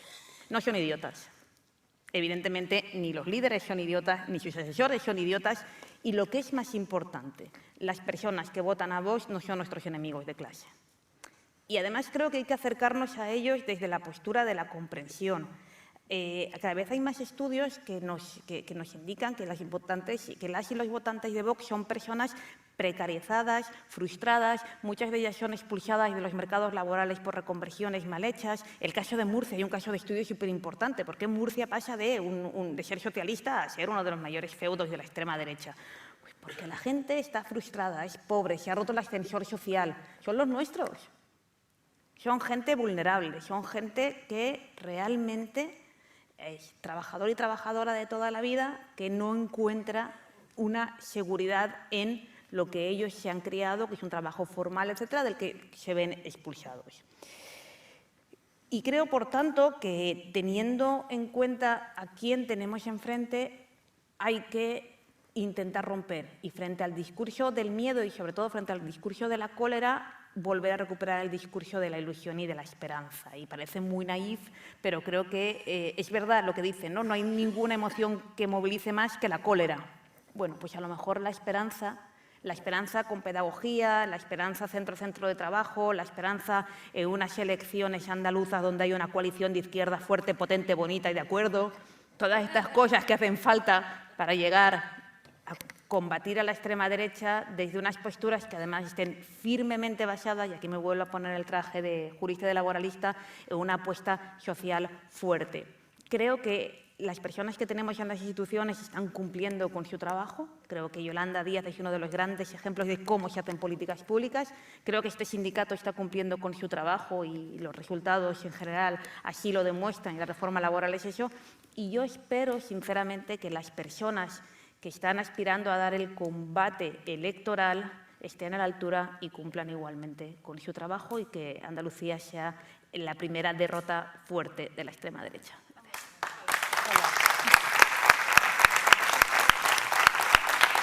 Y luego Castilla y León, por favor. Que nos han dado un palo, que nos han dejado volar. Sobre Castilla y León se me ha olvidado una cosa. Muchas gracias, Adoración. Abrimos un turno de palabra.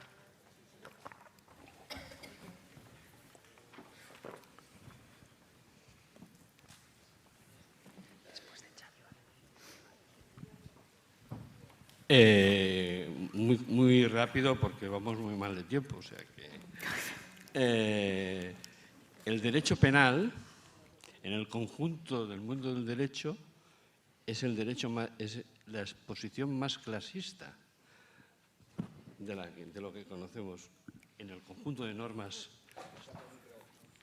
Por tanto, nosotros ayer estuve en la cena, estábamos hablando, todos aquellos que conocemos el interno del mundo penitenciario, muchas situaciones delictivas que existen, acabamos viendo como el trato es muy clasista en sus términos finales. Acumulamos palabras, si os parece. Estaba por allí. Vale, yo dos cuestiones rápidas. La primera yo creo que es a las representantes de la SUB y de la UG, que creo que es sencilla. Si están a favor de un proceso moderno y de garantías tanto para la policía como a nivel de seguridad, porque han apoyado las concentraciones contra la derogación de la ley Mordaza, saliendo con el brazo armado sindical de la ultraderecha. Eso es lo primero. Y la segunda, aquí se ha planteado la cuestión de que falta ilusión o que faltan garantías de cara a que la gente se reinserte en una realidad social y eso evite que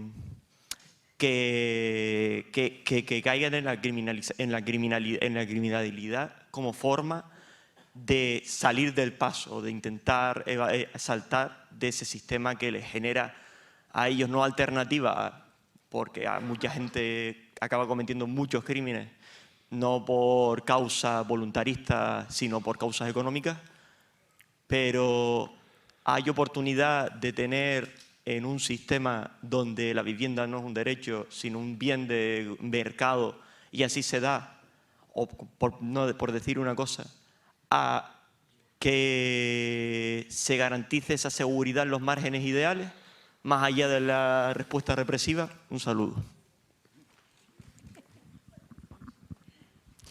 ¿Más preguntas? Si no, sí, me apunto yo. A ver, dar las gracias a todos los ponentes porque la verdad cada una de vuestras ponencias ha sido buenísima. Voy a ser muy breve a pesar de que tengo muchas cuestiones, pero bueno, me voy a centrar fundamentalmente en el modelo policial. Efectivamente, hace muchísimos años que todos y todas estamos reclamando una modificación de la Ley 286. Todos coincidimos en que realmente hace falta. Yo no estoy de acuerdo en que sobremos ninguno, ni Policía Nacional, ni Guardia Civil, ni las policías autonómicas. Pero sí que es verdad que no hemos sido capaces de algo y es que desde el 86 hasta ahora no hemos sido capaces de abordar cómo hacemos con esa ley. Entonces, es verdad que no se reforma, pero no hemos hecho nada por dejar de mirar nuestro ombligo y a lo mejor establecer protocolos de colaboración entre todos los cuerpos policiales que dieran un servicio más efectivo al ciudadano. Y seguimos teniendo nuestros pequeños cortijitos que no somos capaces de desarrollar mientras los políticos terminan de modificar la ley. Y luego, una cosa que me preocupa mucho, sobre todo como sindicalista y además como profesional, es lo que tú has dicho, Mónica, de que la seguridad privada va a ser de quien se la pueda pagar. Vamos a ver, ya no solo de quien se la pueda pagar, o sea, estamos tendiendo a una privatización de la seguridad. Y eso es no solo para quien se la pueda pagar, sino lo que estamos haciendo es abaratando y desprofesionalizando la seguridad. Y eso, como sindicato, creo que no lo podemos permitir. Nada más. Gracias. Una pregunta, cogiendo lo que decía Adoración de la Esperanza. Si veis opciones de coger ese derecho penal, ¿no?, que ahora mismo es tan hostil para la clase trabajadora, y usarlo contra esos crímenes que hacen las multinacionales. Y me refiero a dos ejemplos muy claros para que me deis vuestra opinión en la parte jurídica de la mesa. Y es la idea de daño social, que se ha estudiado desde la criminalística crítica, que se ha usado en procesos como el de Grecia con el austericidio, y la idea, que se está avanzando todavía más, de los delitos medioambientales, que es una vía jurídica cada vez más interesante para bloquear muchas de las barbaridades de las multinacionales más extractivistas, ¿no? Entonces, ¿qué opciones veis de poder darle la vuelta a ese derecho penal para avanzar contra esos poderes, ¿no?, que normalmente son tan impunes frente a la ley? Muchas gracias. Una pregunta más. Y cerramos. Vale, bueno, buenas tardes, noches ya casi a todos y todas. Dos cosas. Primero, tenemos que valorar, igual desde el sindicato, pues hemos tenido siempre una imagen de los cuerpos de seguridad como fuerzas represivas, ¿no? Y se han quedado muchas veces como un poco ahí como, no sé si me gusta que me identifiquen con estos y tal. Pero bueno, la verdad es que las que estáis ahí sois lo que hoy en día la mayor garantía para que la policía sea democrática. Esto que parece que se da por hecho, hay que pelearlo todos los días. Hay que estar ahí dentro para saber lo que cuesta reivindicar ciertas cosas. Eso que has hecho del chaleco antibalas, bueno, lo ves de fuera y dices, bueno, parece que no. Hay que estar en la Guardia Civil y saber todo el enfrentamiento que supone eso, el ambiente que se te crea en contra, porque aquí estamos hablando mucho del machismo, estamos hablando mucho de la igualdad. Hay que estar ahí dentro para reivindicar un chaleco antibalas, ¿eh? No es fácil. Entonces, lo primero, reconocer a las organizaciones que estáis aquí representadas la cercanía que tenéis con este sindicato. Yo soy de Navarra y tenemos con la Asociación Unificada de la Guardia Civil tenemos muy buena relación, ahora que además estamos hablando de la pasarela con la Policía Foral. Y bueno, somos organizaciones diferentes pero con muchos nexos comunes. Y eso me gusta que se mantenga porque es una muy buena garantía. Segundo, en lo que decía la última ponente, está claro que si abandonas la calle, otra la coge. Es decir, el espacio que abandonas es espacio que se ocupa. A mí me preocupa la capacidad que han tenido diferentes organizaciones, como puede ser las Jusapol, para llevar a una gran cantidad de gente a movilizaciones y la escasa capacidad que hemos tenido nosotros para, por ejemplo, movilizar contra la subida del precio de la luz y la electricidad. Tenemos que hacer autocrítica. Es decir, sabemos afuera lo que hay, pero tenemos que ver también los resortes que no estamos apretando para que la gente no se sienta identificada con lo que nosotros estamos haciendo. Comparto contigo la reforma laboral. La reforma laboral ha dado muchos avances, pero igual no hemos dado a nuestros afiliados, a nuestros delegados, la participación suficiente como para que se valore con lo que es. Yo casi estoy convencido que si esta misma reforma, la misma, la conseguimos mediante huelga, estaríamos todos, vamos, que nos salimos. Pero es que el trabajador no ha sufrido, no ha participado. Entonces, ve las carencias que ha tenido esta ley, porque, bueno, sin ningún esfuerzo ha conseguido esto, Ana, que hubiéramos hecho algo más, pues hubiera caído el despido, hubiera caído todo. Sin embargo, ahora los datos que están diciendo, hombre, los datos cantan, ¿verdad? No hace falta explicarlos casi. Pero no hemos sido capaces de centrar esto en el debate. Estamos hablando de aspectos que nos están imponiendo ellos un marco de discusión y estamos hablando sobre lo que ellos dicen. Yo creo que tenemos que cambiar aquí un poco y hacer una reflexión. ¿Por qué no se habla de lo nuestro? Se habla políticamente, se habló de que no sé quién tiene un chalet. Eso es un escándalo. Pero hay de la otra parte gente que tiene un chalet que vale el doble, que no sabemos si ha cotizado alguna vez en un trabajo diferente al que critica, y no hemos sido capaces de rebatir ese tipo de temas. Pero es que además tenemos que quitar ese tipo de debates del centro, no aportan nada, estamos discutiendo sobre lo suyo. Cuando la presidenta de Madrid dice algo es para que se hable, y nosotros hablamos y luego la doble repercusión. ¿Por qué no hablamos de lo nuestro? Para que ellos hablen de lo nuestro. Creo que tenemos que cambiar el marco, creo que tenemos que recuperar la calle, creo que hay que fortalecer aquellas organizaciones que desde dentro de las policías y de la Guardia Civil estáis haciendo por democratizar los cuerpos, y desde aquí pues mi reconocimiento y que sigamos trabajando juntos mucho tiempo. Vale, pues si queréis un poco para ordenar las respuestas, os dejamos unos minutos de cierre. Empezamos contigo, Jorge, seguimos este orden y acabamos con la Vale, un minuto, es muy poquito, un No, poquito más. Bueno, un poquito no, yo lo más. había pensado en plan rápido, pero con un poquito de desarrollo. ¿Es clasista el derecho penal? Sí. ¿Se puede reinsertar sin garantizar los derechos básicos de la ciudadanía? No.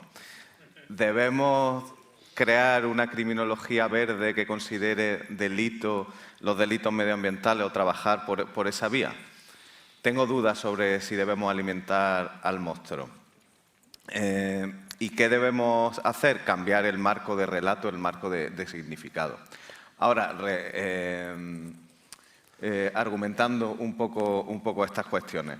Bueno, una cuestión básica de la que han ido nuestras intervenciones de la relación entre el modelo económico y el modelo de derecho penal. Y es una relación que no es transparente, que no se suele decir. El derecho penal efectivamente responde a un modelo de sociedad y vivimos en una sociedad capitalista donde pues, una parte de la sociedad explota a la otra y parte de las funciones del derecho penal es mantener ese sistema. Tiene otra función que me parece que es positiva, que es limitar el poder arbitrario del Estado. Para eso creo que sí sirve el derecho penal. Pero por poner ejemplos gráficos, no sé si serán demagógicos, pero bueno, están en el Código Penal. Para que algo sea considerado, para que un hurto sea considerado delito, el límite tiene que superar el valor de lo hurtado 400 euros.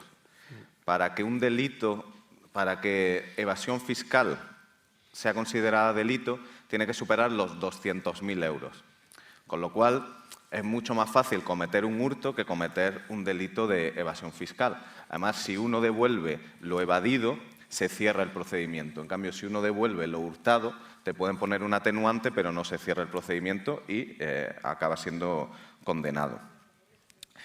Esto, bueno, lo dijo Marx con el famoso relato del robo de la leña, ¿no? que se convirtió en... había gente que cogía la leña del bosque para calentarse y en un momento dado se privatizaron los bosques y se convirtió en delito coger esa leña. Entonces, era delito coger leña, pero no era delito que alguien se muriera de frío en su casa por no tener leña para calentarse. Pues lo mismo podemos decir, creo yo, con el tema de la vivienda. Es delito la ocupación porque hay que proteger la propiedad privada, que está bien porque así aparece en la Constitución, pero no es delito malvender vivienda pública. O no es delito o no está recogido que tenga que haber vivienda para todo el mundo, ¿no? Entonces, yo creo que tenemos que tener eso en cuenta cuando nos planteemos qué podemos hacer con el derecho penal, porque con el derecho penal podemos hacer cosas, pero lo importante es cambiar el modelo de sociedad. Y hablando del modelo, de si somos pesimistas o no, sobre si tenemos Estado social o no, pues yo creo que todavía no está destruido del todo el Estado social, pero... Yo digo una frase que es que Mario Draghi y Abascal son las dos caras de la misma moneda. Y Mario Draghi dijo en el año 2012 el Estado social europeo está acabado. The social state is over. Si no hay Estado social europeo, ¿cuál es el modelo europeo? Pues se está viendo el modelo de la Europa fortaleza, el modelo de la Europa penal.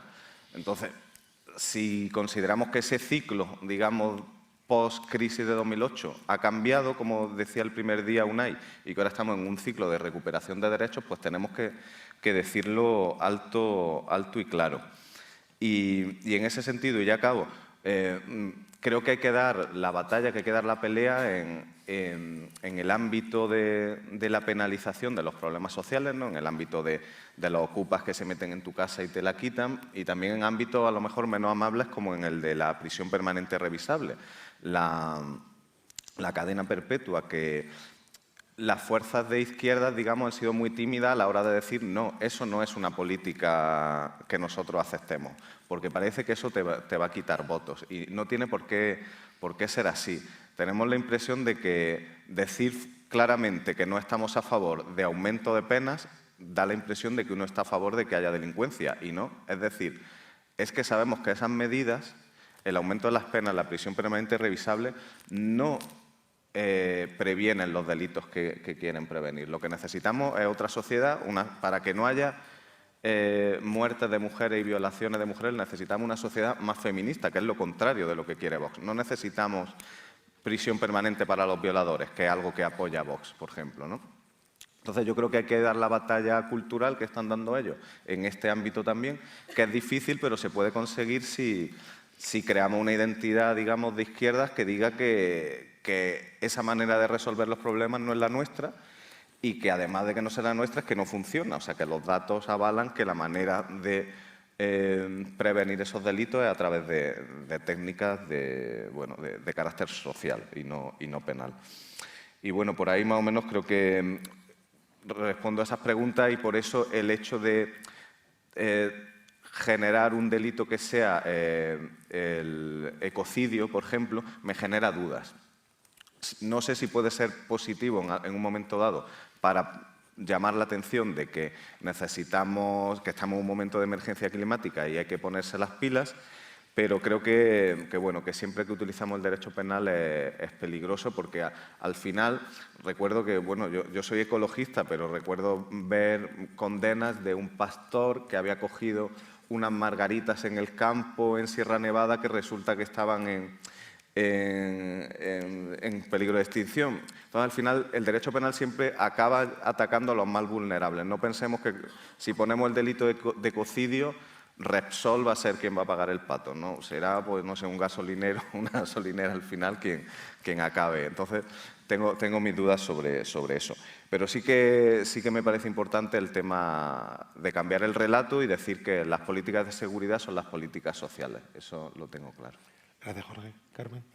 Bueno, algunas de las cosas que quería decir las ha dicho ya él, pero empiezo con lo último, a lo que se ha referido con lo de los delitos medioambientales que tú proponías.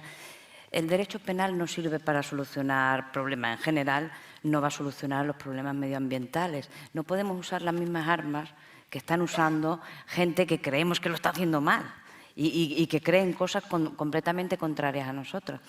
Y como dice Jorge, este tipo de cosas se vuelve después en contra de la gente corriente, de la gente más vulnerable.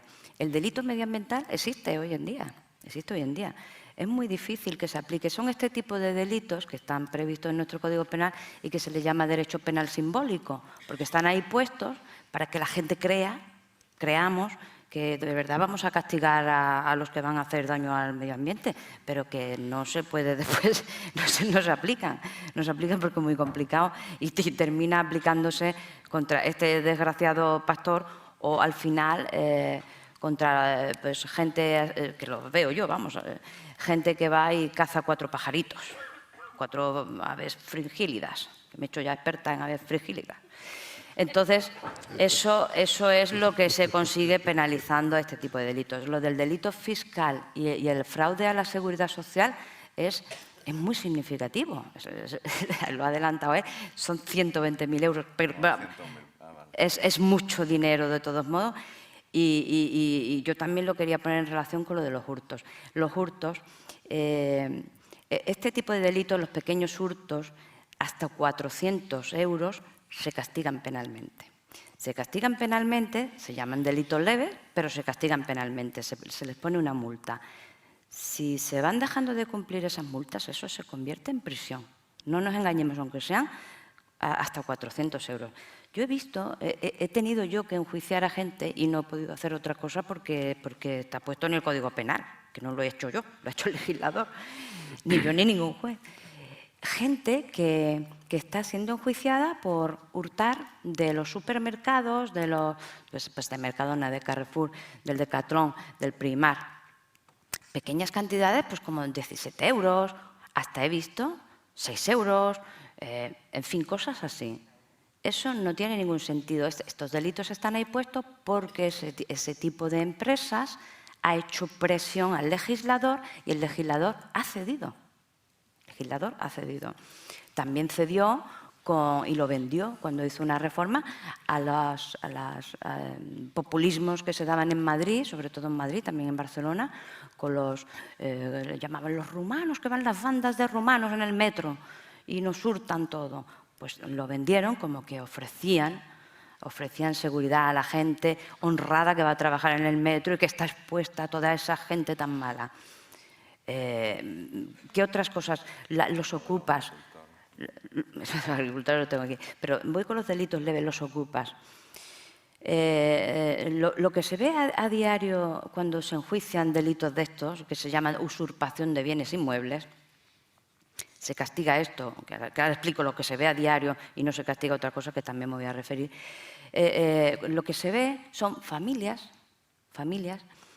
que no tienen dónde ir. Se ven muchas familias jóvenes, con niños pequeños, no tan pequeños, se ven madres solas con hijos e hijas.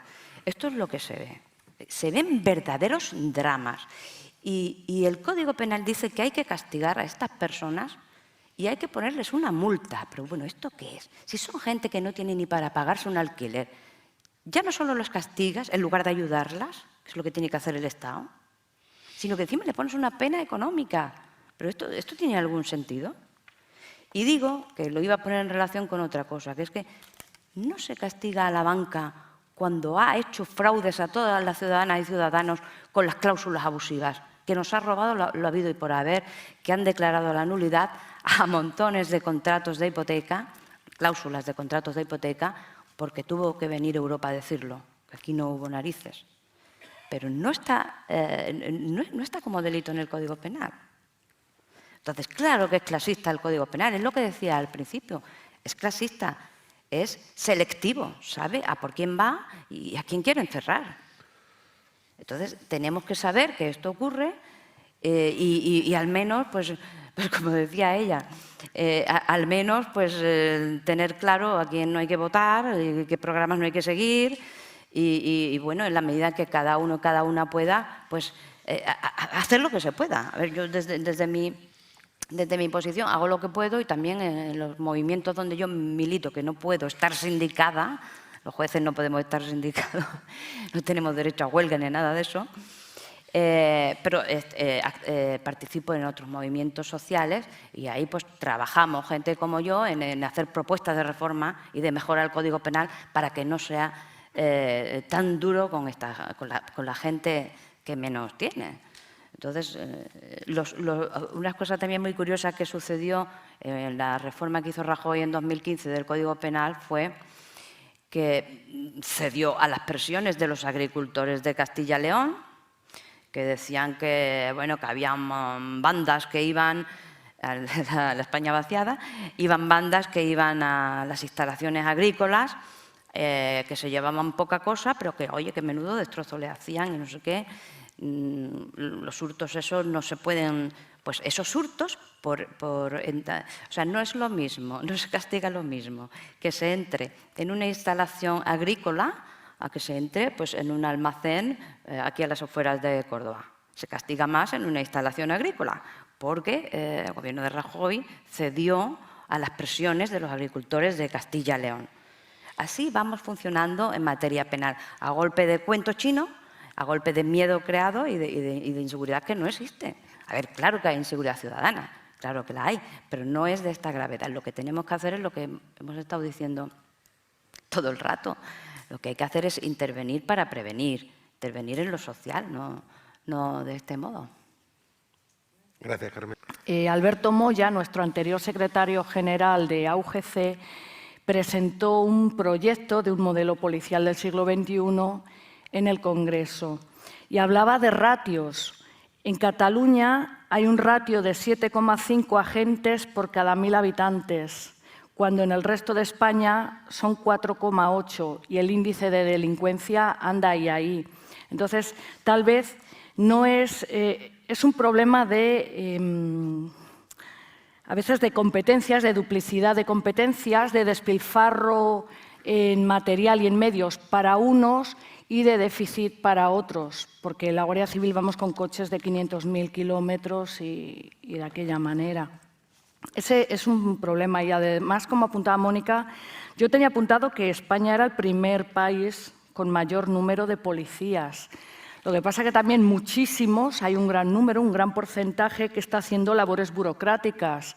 Gente joven que podría estar en la calle corriendo detrás de los delincuentes, pues está en oficinas y entonces a lo mejor esa parte habría que dejarla para el personal en segunda actividad en policía o en reserva en Guardia Civil. Pero el modelo está hecho y se ha entregado, o por lo menos un esquema, un algo para luego desarrollar. El tema de las competencias duplicadas, reorganizar funciones y esto. Por ejemplo, Jaca o Astorga, que tienen menos de 15.000 habitantes, pertenece a Policía Nacional. Y, sin embargo, Torrevieja o Rivas Vaciamadrid, que tiene 80.000, o sea, bastantes más, pertenece a Guardia Civil. Entonces, yo creo que los políticos podrían echar una mano, pegarle un vistazo, no meter ese informe en el cajón y ya vendrá quien lo quiera desarrollar. Ya Mónica ha aclarado el tema de por qué nos manifestamos y aquella plataforma que ocupábamos un montón de organizaciones y sindicatos, un montón, que luego tampoco ha ido a más. Nos hemos bajado del carro, yo creo que a tiempo, y ahí quedó. Y luego le quería decir al compañero, la lucha feminista en la Guardia Civil no es dura, es lo siguiente, sí. Es muy cansado, muy cansado. Yo ya pagué mi precio, ¿eh? Yo me tiré 2 años y medio de baja psicológica y no fue por gusto. Desde 2015 iniciamos una campaña para chalecos femeninos, cosa que ya llevábamos con una campaña más larga de un agente, un chaleco. No sé si habéis visto el hashtag en Twitter, un agente, un chaleco. Bueno, pues los chicos, los hombres, pues tenían para compartir. Oye, pues ojalá hubiera tenido yo un chaleco aunque hubiera sudado la compañera del turno de mañana, que me daba igual, pero lo tendría. Pero es muy difícil la lucha porque en el Consejo de la Guardia Civil, donde hay 16 generales, a día de hoy, antes eran 15, más la directora, hasta 2017, que era director, solo había una mujer, Pilar Villacorta, que abrió un gran camino para las mujeres en la Guardia Civil y fue una luchadora nata. Ahora ya pues ella ha querido hacerse a un lado y vivir un poco más tranquila. Pero en el Consejo, que es donde se luchan las normas, donde se pelean, donde se hace todo, ahora mismo estamos 2 mujeres, la directora y yo. Así que ya me diréis cómo coño vamos a continuar con la lucha feminista. Y es lo que os puedo decir, porque lo demás creo que lo ha contestado Mónica y no me queda nada. Gracias, Alicia. Adoración. Sí, solamente voy a hacer un apunte a la intervención del compañero, precisamente porque toca un tema que trabajo mucho. Hace más de 10 años me dedico a perseguir las violaciones de derechos humanos que cometen las empresas transnacionales a lo largo de su cadena de valor de derechos humanos y del ambiente. En ese sentido, he seguido el tema del ecocidio y creo que no es nada desdeñable. Al contrario, es una propuesta seria para la modificación del Estatuto de la Corte Penal Internacional y, en general, más allá de esta propuesta, creo que no se puede descartar, y me dedico a esto desde hace muchos años, la utilización del derecho penal contra las empresas y, en particular, contra las transnacionales, porque están violando derechos humanos, están cometiendo crímenes de trabajo infantil, esclavitud moderna, todo tipo de destrucción de ambiente. Y, en este sentido, además, la propuesta entronca con muchísimas normas estatales, en particular una que se está negociando en España, que se está elaborando en España, donde Comisiones además se ha vinculado mucho sobre empresas de derechos humanos y un concepto específico sobre diligencia de vida. Creo que no nos tomamos en serio lo que las transnacionales están haciendo en el sur global y no lo tomamos en serio porque no somos conscientes de los 46 millones de personas que están trabajando como mano de obra esclava y de que gran parte de lo que comemos o de lo que llevamos está tejido por mujeres en situación de esclavitud o por niños y niñas. Y, en este sentido, lo que hacen las empresas es constitutivo de un crimen. Y por ello hemos planteado a los movimientos sociales modificar el Estatuto de Roma de la Corte Penal Internacional para que pueda juzgar a las transnacionales, y, como sabéis, no es sujeto de derecho internacional y no se puede, pero también queremos ampliarlo esto al ambiente. Y ampliar al ambiente no es baladí. Los daños al medio ambiente en estos momentos tienen que entroncar con la asunción o no de que existe una emergencia climática y una crisis climática por la cual vamos a cargarnos el planeta. Entonces, descartar la aplicación per se del derecho penal porque hay una leyenda que dice que un día acabaron multando a un señor por unos pajaritos, me parece que no es un argumento de peso. Creo que es fundamental tener en cuenta que los daños al ambiente, el ecocidio de Chevron, ¿vale?, que destrozó una enorme parte de la selva ecuatoriana de Ecuador, que sigue impune. Los ecocidios en África y, por supuesto, en Asia están destruyendo nuestro planeta, y creo que ahí sí es donde precisamente yo apostaría por la utilización dura del derecho penal. Por lo de los pajaritos. A ver, he simplificado mucho, mujer, no da tiempo aquí de... Yo no me estaba refiriendo a ese tipo de delincuencia y de transnacionales a las que tú te referías. Yo me estaba refiriendo a una cosa más local. Es que y a una cosa centrada en la Corte Penal Internacional. Sí, yo estaba hablando centrado en lo local de España y en lo que pasa aquí y en lo que pasaría. Vamos, de hecho, el delito medioambiental está puesto en el Código Penal. Vamos, que es que no hay que inventar lo que está ahí. Y no se condena a las empresas. Eso es lo único que estoy diciendo. Hay que... La inspección de trabajo no funciona y por eso no eliminamos la inspección de trabajo. No, yo no he dicho... A veces. Yo no he dicho de eliminar nada. Si es que a lo mejor no me he explicado. Yo no he dicho de eliminar, he dicho que la solución no está ahí. Aquí en España, desde luego, no está porque a la vista está. La solución no está ahí. No he dicho que se elimine el delito, pues no he dicho nada de eso. Bueno. He dicho lo que está pasando con ese delito al final. Me toca el ámbito vital. Yo no dudo que la gente que está trabajando... Entre juristas es normal. Acaba Jorge ya. No, simplemente que no dudo que las propuestas que se están haciendo son absolutamente serias y con una intención de precisamente de proteger a la gente y de proteger al medio ambiente.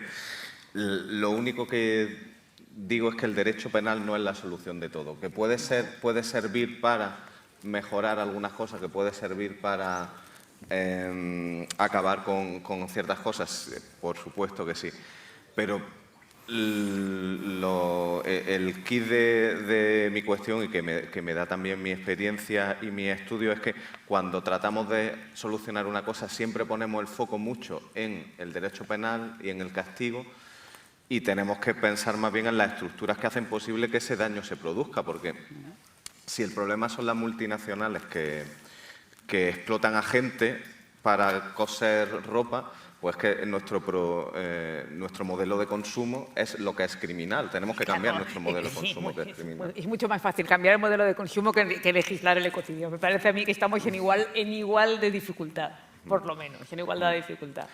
Bueno, si no cierras, seguimos. Sí.